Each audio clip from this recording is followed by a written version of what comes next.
ලෙන්ත කාලයේ 3 වෙනි සතියේ සිකුරාදා දවසේදී දෙවියන් වහන්සේ ඔබට කුමක්ද කියන්නේ? ගීතාවලියේ 81 වෙනි ගීතිකාවේ පද කිහිපයක්. විපතේදී ඔබ අඬ ගැසුවහුය. මම ඔබ නිදහස් කෙලෙමි. මම අහස් ගිගුරුමේ සිට ඔබට පිළිතුරු දුන්නෙමි. මෙරීබා දිය උල්පත ළඟදී මම ඔබ සෝදිසි කෙලෙමි. අහෝ මාගේ සෙනගෙනි. මා ඔබට විරුද්ධව අනතුරු අඟවන විට මට සවන් දෙන්න. අහෝ ඊශ්‍රායල් වරුනි, ඔබ මට සවන් දෙන්නහු නම් කොපමණ යහපත්ද. ඔබ අතර බොරු දෙවි දේවතාවන් නොසිටිය යුතුය. විදේශීය දෙවි දේවතාවන් හට නමස්කාර නොකළ යුතුය. මිසරයෙන් ඔබ මුදා ඔබ පිටතට ගෙනා දෙවි සමිදානෝ මම වන්නෙමි. ඔබේ මුව හොඳින් විවර කරන්න, එවිට මම ඔබ පෝෂණය කරන්නෙමි. එහෙත් මාගේ සෙනග මාගේ හඬට සවන් නොදුන්නෝය. ඊශ්වරවරු මට කීකරු නොවූහ. ඔවුන්ගේ ගල් සිත නිසා මම ඔවුන් ප්‍රතික්ෂේප කෙලෙමි. එවිට ඔවුහු ඔවුන්ගේම මති මතාන්තර අනුව ගමන් කළෝය.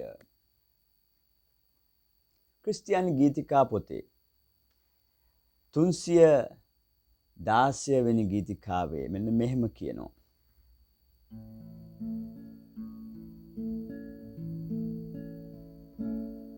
ඔබ ඔබට මෙන්ම අන් සැමටම ප්‍රේම කරන්න. එම ප්‍රේමය ආපසු පැමිණෙයි ඔබ සනසන්න. ඔබ ඔබට මෙන්ම අන් සැමටම ප්‍රේම කරන්න. එම ප්‍රේමය ආපසු පැමිණෙයි ඔබ සනසන්න. දයාව මෙත් කුළුණු ගුලේ සැමවෙත වගුරා.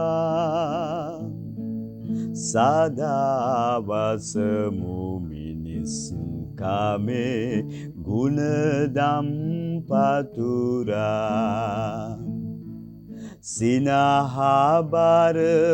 කතා කරමු ආසිරිපතමු. උඩඟු නොවී විනීත ලෙස සෙනෙහස වඩමු.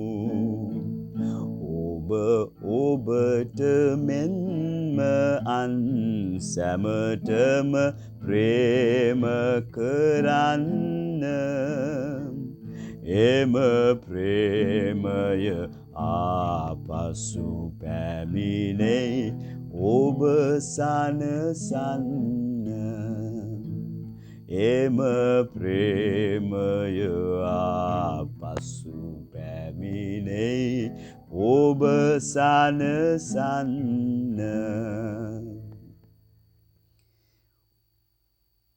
දෙවියන් වහන්සේ තුල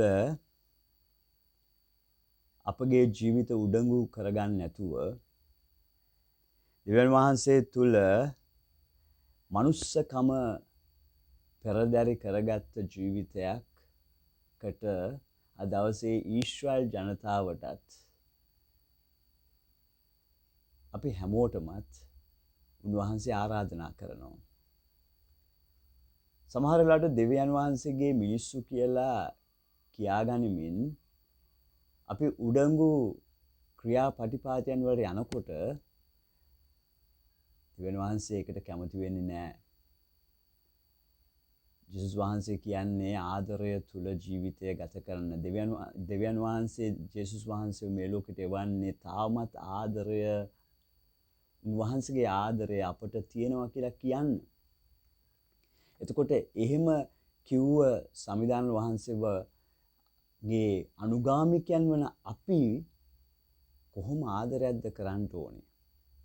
කොහොම ප්‍රේමයක්ද අනික් කෙනාට කරන්න ඕනේ? ඉතින් උඩඟු වෙන්නේ නැතුව ඒ ප්‍රේමය තුළ ජීවිතය ගත කරන්න අපිට හැකියාව ලැබෙන්නට ඕනේ. එසේ කරන්නට මේ චතාරිකයේදී ඔබට ස්වාමීන් වහන්සේගේ කරුණාව ලබා දෙන සේක්වා. ජේසු පිටයි.